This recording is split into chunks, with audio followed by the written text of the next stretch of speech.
Mais uma entrevista hoje com o candidato à Prefeitura de Campo Grande na série de conversas que o Campo Grande News tem feito nas últimas semanas. Hoje, nosso convidado é Beto Figueiró, ou Humberto Figueiró, enfim, advogado, deu aula por muito tempo em universidades, aí virou produtor rural, também tem alguns imóveis na cidade que ele investe e é candidato à prefeitura, já foi candidato a vice-governador. E entrou na política por quê? Olha, eu resolvi entrar na política porque percebi que o que a classe política profissional vem fazendo com a coisa pública é uma grande covardia.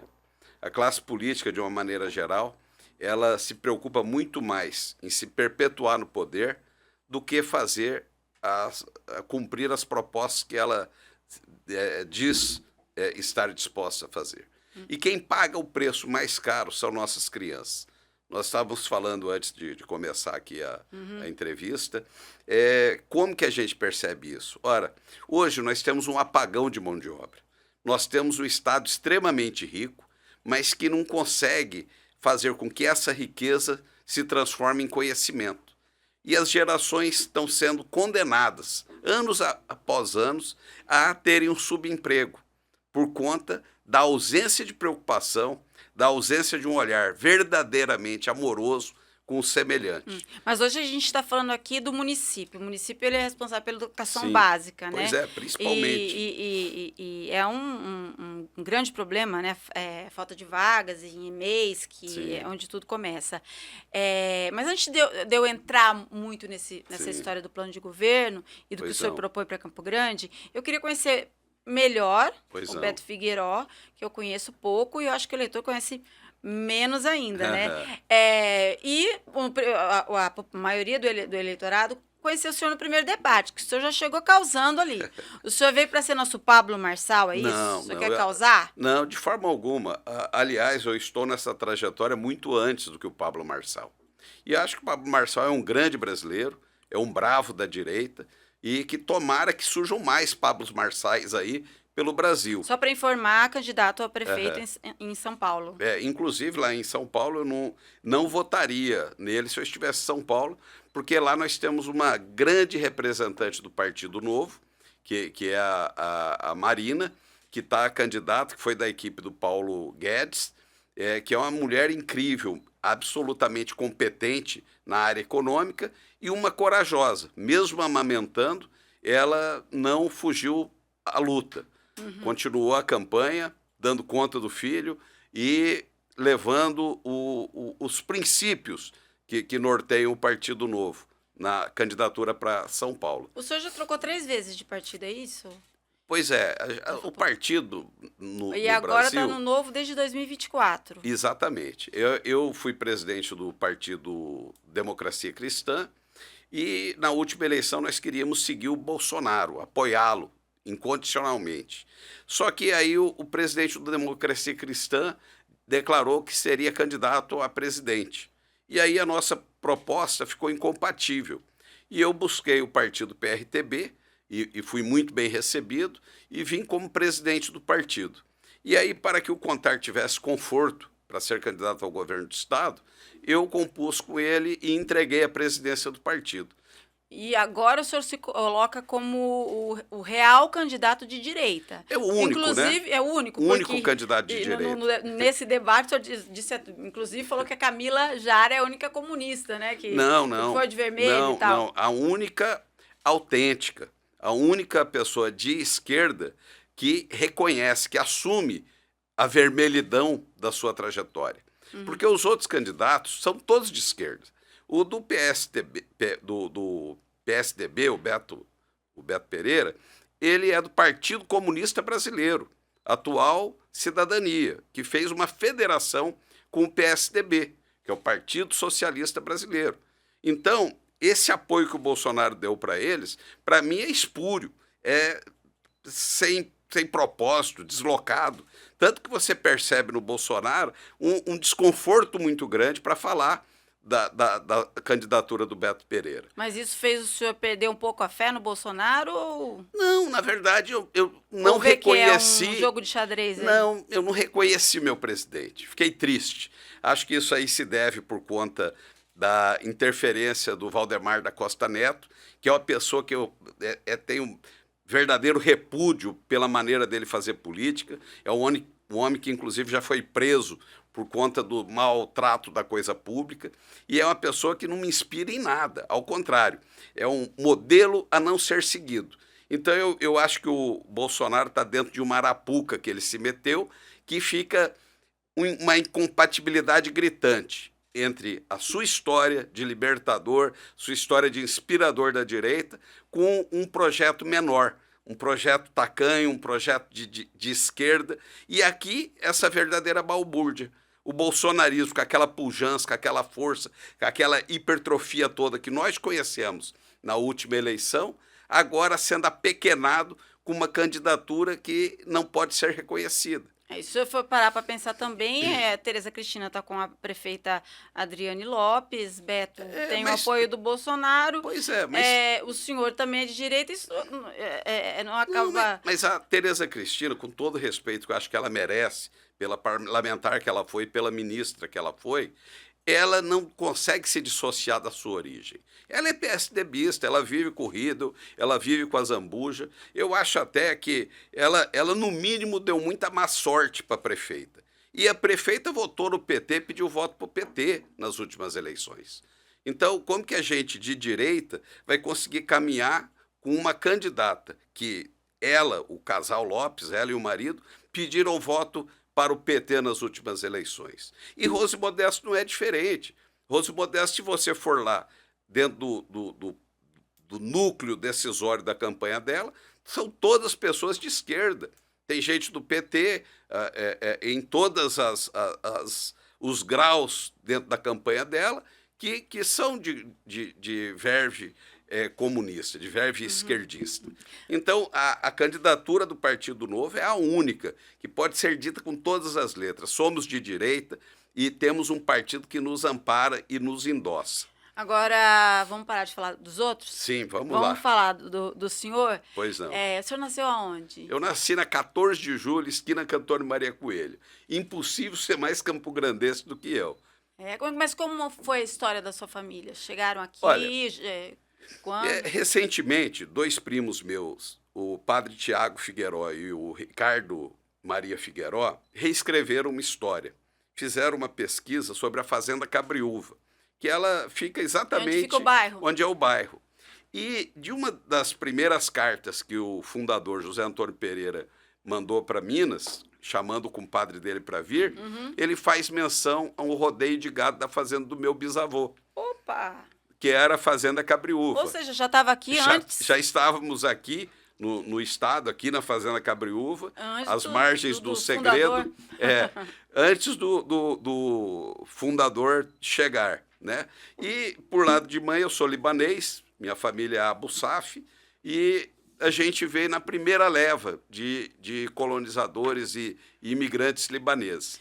E tem umas coisas na vida do senhor que são assim, meio contraditórias, Pois né? não. O senhor casou com uma parteira. Aí quando você pensa assim, uma parteira, você já pensa numa turma, vamos dizer, num nicho. Sim. Que acredita em tudo que a direita não acredita, né? Assim, na coisa do ritual, Sim. da energia, do que é mágico, enfim, e tal. Eu achei isso mais contraditório. Me corrija se eu tiver... Eu não vejo contradição nenhuma. Até porque paixão. eu tenho um respeito tão grande pela parteria, porque a parteria ela vai muito além do que é uma profissão. Ela é um elo de ligação da vida e uma tarefa maravilhosa. E essa preocupação da parteria de como que vem o ser humano ao mundo e como ele é tratado desde o primeiro momento. O senhor fala sempre de 90 dias, né? Nos primeiros mil dias, né? Na verdade, são os primeiros 3 anos que vão determinar o grau de inteligência, o grau de discernimento. Mas o senhor estudou sobre isso? Muito, muito. Tenho me dedicado. Olha, eu acredito que nossa vida ela é dividida em 3 terços. No primeiro terço, a gente vai se instruir. Vai aprender, vai para a universidade, vai buscar um ofício, não necessariamente dentro da faculdade. No outro terço, você tem que fazer um estofo financeiro para cuidar dos seus, para cuidar da sua vida, para ter segurança na velhice. E no terceiro terço da vida, eu acho que a gente tem que se dedicar a devolver à sociedade, a fazer o bem ao próximo. Sabe, inclusive esses estudos que a gente está sempre debruçado mostram que o grau de endorfina, de quando a gente faz o bem, de quando a gente verdadeiramente se preocupa com o próximo, você se realiza, inclusive, hormonalmente. E reflete esse sentimento positivo para quem está perto. Então a ideia é fazer que todo mundo. Uma cidade feliz, né? Porque é uma cidade Sim, feliz. na verdade. Tanto que o senhor coloca no plano de governo, na Aham. área de saúde, essa coisa das doulas, né? A inserção de doulas no sistema. Na verdade, a gente entende que a liberdade é o melhor caminho. Ora, se a parturiente quer procurar um médico, ela tem que ter acesso. Se a parturiente quer procurar uma doula, ela tem que ter acesso. Se ela quer uma parteira, ela que vai decidir. O que não pode é a gente permitir que continue no século que a gente vive, mulheres sendo covardemente submetidas à violência obstétrica. É contra isso que nós lutamos, é isso que nós combatemos. Tá. Vamos um pouquinho mais para a questão administrativa. O Partido Novo fala muito sobre gestão. Sim. Ele surgiu discutindo a gestão, por isso que se Pois coloca não. como novo. Sim. Né?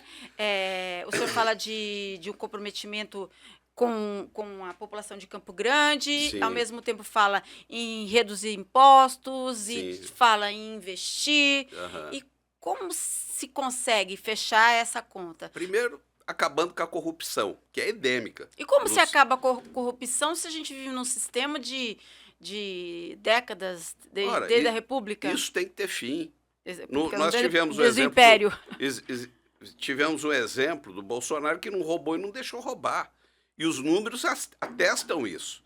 Ora, Mas há várias denúncias contra o ex-presidente, várias. Não, mas não é só ele. Nós temos dentro do Partido Novo o governador de Minas Gerais, o Zema, que pegou uma Minas Gerais destruída pelo Pimentel do PT, com um déficit anual de 11 bilhões. E há pouco tempo conseguiu um superávit nas contas públicas de 2 bilhões. Ou seja, pegou devendo anualmente 11 bi e conseguiu colocar Minas Gerais faturando 2 bilhões a mais. Isso não é pouca coisa. Hoje, Minas Gerais, por conta da governança do Novo, consegue ser a segunda locomotiva no Brasil, superou o Rio de Janeiro. E isso é trabalho efetivo, é austeridade, é combate ao privilégio e é seriedade com a coisa pública. O senhor fala de redução de impostos? Sim, precisamos Quais reduzir. impostos? Olha, nós não queremos aqui fazer o caminho fácil e leviano de sermos irresponsáveis com a questão fiscal. Mas o nosso IPTU é o mais caro do mundo. Isso tem que ser resolvido.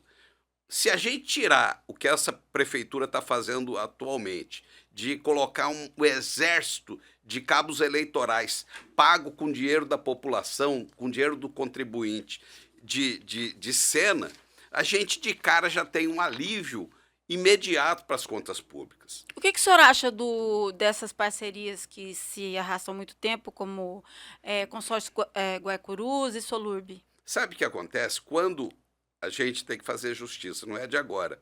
Isso aí, desde que o Lúdio Coelho saiu da política, acabou o altruísmo na política. E acabou também a autoridade do gestor público. Porque como ele fica dependente dessas máfias que sangram o erário, eles não têm moral para bater a mão na mesa. Eles não podem se impor enquanto gestores públicos. Então, vem um consórcio Guaicurus desse, ele que dita toda a regra. Vem a Águas de Campo Grande e dita toda a regra. Vem uma vergonha institucionalizada como a Solurb, que sangra a cidade a todo instante, a todo dia, e determina o que vai ser feito. Por isso que a gente tem independência e poderemos, por sermos a única solução disruptiva, impor uma maneira de Campo Grande ser, impor uma maneira como a prefeitura será gerida, colocando o empresário, que o empresário é muito bem-vindo, para a administração da cidade, mas impondo ao empresário um modelo de gestão, um modelo de governança que prestigie o combate aos privilégios, combate à corrupção e o bom trato com a coisa pública. O senhor fala muito de educação, eu queria voltar Sim. um pouquinho, porque Pois tem um não. projeto que chama Maná e Torá. Pois é, foi objeto da gozação lá do candidato do PSOL que causou um desentendimento no Deu. debate da ACP. Então, eu queria que o senhor Eu vou te me explicar. dissesse de onde surgiu, assim, Isso é uma inspiração hebraica. Está no livro da Bíblia, o Êxodos. que é de educação integral, né, no caso. Sim, na verdade é o seguinte, o maná é o alimento. Nós sabemos que para que uma pessoa possa ser plena, ela deve ser bem amamentada, ela deve ser bem nutrida, tem que ter saneamento básico e uma orientação muito sólida. Tudo que não existe hoje na base da pirâmide social da cidade. Por isso que a gente está aqui. Então nós queremos dar o alimento, saneamento básico e educação. Maná é esse alimento e Torá é a orientação. Obviamente nós não esperamos que esse alimento caia do céu, como quis falar o candidato que fez gozação com a Bíblia lá do PSOL. O que nós pretendemos é apenas ter a inspiração de um modelo que transformou a população hebraica, a população judaica, que era a base da pirâmide da população egípcia. Então aquelas pessoas estavam absolutamente desgringoladas, não tinham formação nenhuma, eram pessoas desnutridas. E com a sabedoria e inspiração divina, conseguiram transformar no povo que manda no mundo até hoje. Só foi longe, hein? Meu Deus. Pois é, mas... E voltando nisso, nas suas polêmicas, todas as pessoas que eu estou ouvindo aqui, os candidatos, eles dizem que a gente não tem problema com a merenda. O senhor chamou a merenda de lavagem. Não, foi uma forma de expressar, e eu queria, inclusive, fazer aqui um contraponto às grandes merendeiras que nós temos. Foi uma interpretação equivocada, eu lamento o que eu falei, peço desculpas às merendeiras, mas foi dentro de um contexto e de um momento de muito nervosismo, porque a plateia que estava lá, que não eram os professores, eram essa galera aí da política profissional nutrida com o nosso dinheiro, esses cabos eleitorais pagam com dinheiro público, que estavam me hostilizando. Então eu peço desculpas, reconheço que houve uma falha e uma descontextualização daquele assunto. O que eu quis dizer é que o que é servido hoje na merenda, que é de muito sabor, com muito carinho, muito asseio, não tenha dúvida disso, mas aquilo que está sendo servido aos nossos filhos está muito distante do que nós pretendemos. Tanto em número de refeições, que, por exemplo, o Ratinho Júnior está dando 6 alimentações diárias. Às 6h30 da tarde, a criança sai da escola do Paraná jantada, com uma alimentação plena. O que nós pretendemos é seguir esse tipo de iniciativa. Ora, a criança receber no mínimo 6 alimentações por dia, com introdução de nutrientes, de sais minerais, de vitaminas, com cuidado alimentar pleno, para que elas possam ter condição de, enquanto adultas, terem capacidade máxima de cognição, de inteligência.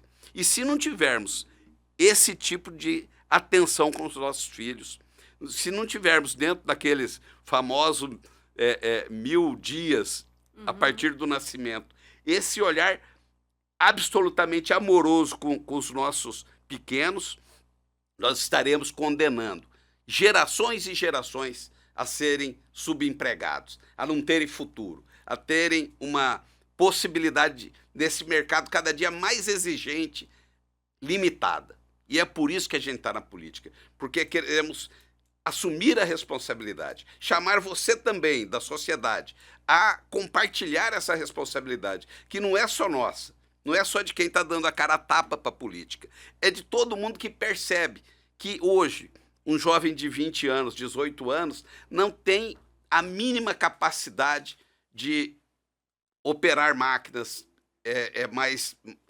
específicas. Não pode ir para um restaurante de luxo, como temos aqui no Shopping Campo Grande, vagas sobrando, vagas Você precisando não pode trabalhar importar, num restaurante de luxo. importar mão de obra. A gente vê essas empresas que estão se fixando aqui da área de celulose, tendo que trazer gente de fora, por conta da fragilidade da maneira que nós estamos construindo o futuro dos nossos jovens.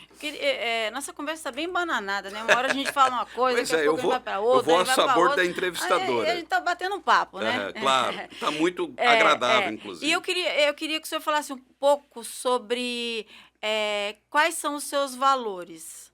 O senhor é do tipo família, Deus, acima de tudo? Não, Qual olha, o que o senhor pensa dessa questão que foi assim? Sim. O divisor da polarização Sim. política no Brasil. Veja só, eu vejo que essa calcificação que está havendo na polarização, ela não é benéfica. Eu sou um homem conservador, eu estou numa atividade transgeracional. Eu cuido dos mesmos imóveis que meu avô cuidou, que meu tio cuidou e que hoje eu cuido. Então eu estou dentro de um modelo de negócio de mais de 120 anos aqui em Campo Grande. Então, desde o início, nós estamos nos mesmos locais, nos mesmos prédios da 14 de julho, da Afonso Pena, da 15 de novembro. Então, eu me considero absolutamente conservador, porque estou em uma atividade econômica transgeracional. Eu sou formado na Igreja Católica. Eu sou da Igreja do Dom Bosco, eu sou salesiano. Meu nome é Humberto Sávio, porque o pupilo de Dom Bosco chama Domingos Sávio. Então, o meu quintal era o Colégio Dom Bosco, porque eu morei quase toda a minha vida a 100 metros do Dom Bosco. Então, eu tenho uma mulher maravilhosa, que eu sempre que posso, agradeço a Deus de ter me presenteado com um ser humano tão iluminado nessa trajetória, que é a Carol, que eu sou casado há mais de 31 anos. Então, eu falo que sou conservador, mas as minhas palavras são respaldadas pelas minhas atitudes.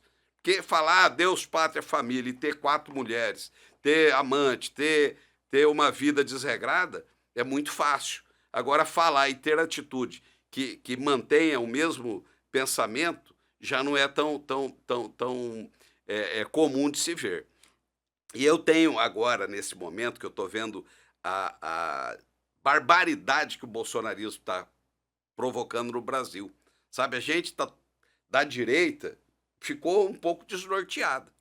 Porque o que nós seguimos do Bolsonaro, nós não conseguimos reconhecer nas suas atitudes. E eu não sou contra o Bolsonaro, ao contrário. Pautei toda a minha vida política em prol do Bolsonaro. E estou aguardando ele dar o norte para a gente. Só que virou uma bagunça.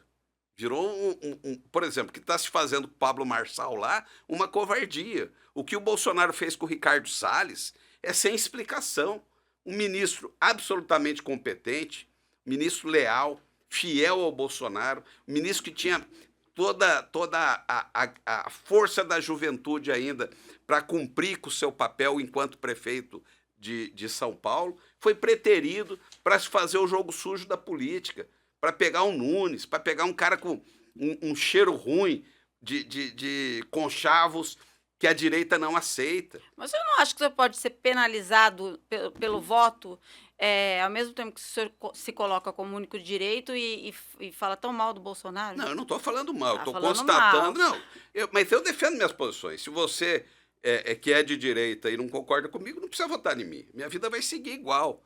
Eu estou aqui querendo parar um pouco a minha vida, parar meus negócios, parar o convívio com a minha família, para dedicar parte dos meus dias para a sociedade campograndense. E o senhor também sai um pouco da coisa da polarização, Sim. Porque o senhor consegue fazer uma crítica à pessoa que até agora mas o senhor era seguidor. Esse pode ser o grande mal do bolsonarista, sabe? De ser obtuso, de ser fechado, de não reconhecer quando a coisa não vai bem.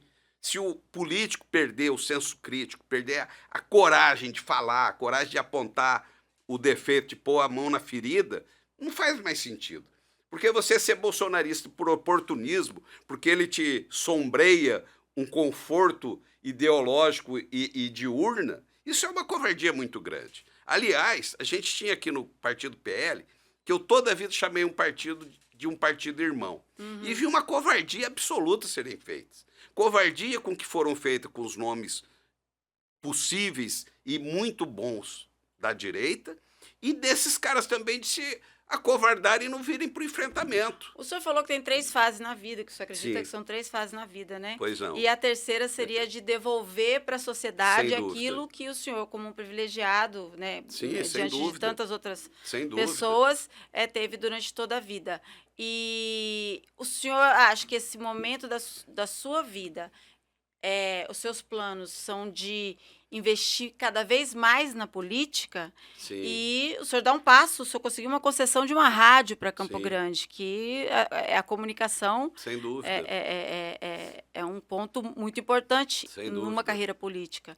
Claro. É esse o momento da sua vida? É um momento de devolução, sabe? Eu tô... Mas é o momento da política. Não, Não eu dá certo acho para que a a prefeitura. política é a melhor forma de caridade que pode existir. A política vista como um instrumento verdadeiro do bem comum é a grande fórmula de interferência na vida de quem precisa. Ora, eu estou com a vida muito confortável. Eu moro bem, tenho um escritório bom, tenho renda para viver em paz com a minha família. Ninguém come mais que um frango por dia, e eu estou com os frangos preparados aí para não ter problema. Não estou querendo enriquecer com a política, ao contrário, a política me tira dinheiro, me tira tempo para trabalhar. E a gente vê que todos os outros candidatos são todos eles dependentes da política. Todos eles não têm uma vida construída na iniciativa privada, como no meu caso. Eles têm, por às vezes até feudos familiares, as mesmas mamatas, os mesmos confortos de dependerem do erário para viver e para criar os seus filhos. É essa ruptura que eu convido o campograndense a fazer. Apostar em quem já fez sozinho, já se realizou e agora vem aqui para fazer uma transformação na vida daqueles que mais precisam, que são as nossas crianças. O senhor tem algum plano, algum projeto para uma questão que é muito atual, que é a crise climática, e que se pensa que é uma questão muito mais global do que municipal? Sim. Mas em Campo Grande, por exemplo, a gente vê pelo menos uns 50 chamados para foco de incêndio por dia. Sim. E isso a cada ano piora. E a gente não fala do Pantanal porque isso é público e notório. Sim. Mas em Campo Grande a gente percebe que as pessoas a cada dia sofrem mais com o fogo também. Mas acontece o seguinte, o senhor fogo... pensa em... Claro, é uma preocupação que tem que ser Porque sempre... eu não vi no plano de governo a coisa crise climática. Pois é, mas o que nós pensamos? Nós pensamos em austeridade administrativa. Se você tiver uma política de cobrar do proprietário de imóvel que ele limpe e mantenha limpo o seu terreno, não vai ter incêndio. Porque a prefeitura, como ela está fragilizada, está desmoralizada, não tem moral para impor a sua régua, a sua maneira de agir, é que os proprietários deixaram de zelar dos seus imóveis. Porque se você exigir ele, através de multa, através da limpeza compulsória, de pegar a prefeitura, terceirizar a limpeza e fazer com que o proprietário pague essa limpeza, você acaba com o problema dos incêndios, reduz drasticamente. Essa parte já existe, né? Essa questão da multa. Existe, mas não está aplicada, porque a gente vê todo dia um terreno aqui na Afonso Pena, lotado de braquiária, pegando fogo. Você não acha que a questão é um pouquinho maior, assim, por exemplo, como criar alternativas de transporte coletivo, que não seja apenas o ônibus, reflorestar essa cidade que há muito tempo perdeu o posto da cidade mais verde do Brasil, se é que um dia foi? Se não, eu acredito que Campo Grande ainda é muito bem arborizada, a gente tem que fortalecer isso, mas, honestamente, eu não vejo... como você atacar um fator que é muito além do nacional, que é uma questão muito mais climática do que de gestão. Eu acho que a gente, por exemplo, nós temos os córregos aqui da capital que precisam serem mantidos limpos. A gente tem o sistema de esgoto que não está na sua plenitude. A gente precisa tratar de distribuir a zeladoria na cidade. A gente não precisa de subprefeituras, mas precisamos de zeladorias espalhadas pelos 7 centros da nossa cidade. Isso precisa ser feito, está previsto no nosso plano diretor. O senhor fala muito dessa questão da educação. Pois não. E ele é o ponto mais forte? Ou tem alguma outra questão que o senhor acha que é mais urgente Não tem. na cidade? Eu, Porque o senhor fala da educação de uma maneira muito integrativa, Sim, né? sem dúvida. A gente pretende trazer as escolas para terem uma sinergia com os postos de saúde. Na verdade, nós queremos sair dessa gastança da urgência e emergência e investirmos na prevenção e na profilaxia. Nós queremos tirar o pediatra de dentro do posto de saúde e colocarmos dentro das escolas, fazendo prevenção e profilaxia, com uma macro ação em prol da saúde. Ora, se você põe o agente de saúde para checar quantas anda a taxa de glicemia do pai, do tio, do avô, do aluno, você às vezes impede que num tempo curto ele tenha que amputar a perna porque a diabetes já galopou e tomou conta do seu organismo. Então é isso que a gente está propondo. Inserção de nutrientes, inserção de suplementos, inserção de vitaminas, que pode ser feito de maneira muito barata, porque compradas em atacado, para prevenir uma série de doenças e deficiências alimentares. Eu queria que o senhor fizesse uma avaliação rápida das últimas constituições da Câmara Municipal. Como é que o senhor avalia o trabalho dos vereadores em Campo Grande dos últimos tempos? Não digo nem desse mandato, mas dos anteriores. Olha, a gente não pode generalizar, porque existe 1 ou 2 vereadores dignos. Só 2? Dois. São os que não pegam peteca lá com o presidente mensalmente. Porque o resto é todo mundo absorto dentro de uma corrupção desenfreada, pessoas desqualificadas, desonestas, que buscam o erário apenas para se locupletarem. Ficam usando a Câmara de Vereadores, que deveriam estar cuidando com seriedade da política municipal, para ficar condecorando e dando parabéns e comendas moções à população. Mas como que o senhor vai governar se o Novo não tem muitas chances de eleger com respeito e autoridade? vereadores? Eu acho que o voto depura a conduta.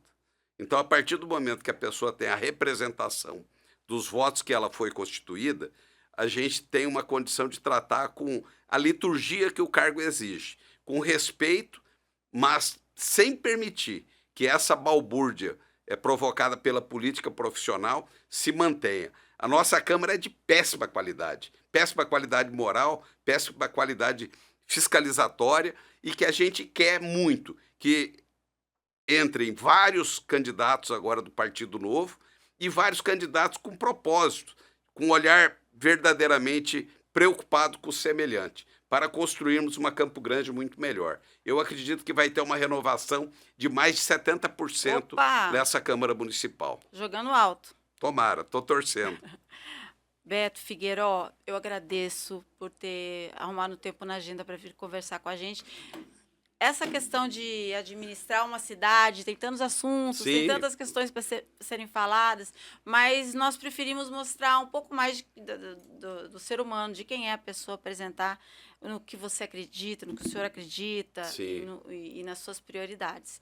Eu agradeço muito mesmo pela sua atenção. Olha, eu que agradeço, acho assim, a primeira vez que eu venho até aqui, saio daqui muito confortável e muito feliz com a isenção que vocês me trataram, com a tranquilidade que nós dialogamos e com a possibilidade de olhar para você, leitor. Eu não tenho tempo de TV, eu não tenho tempo de rádio, eu não tenho dinheiro público para me fazer chegar até você.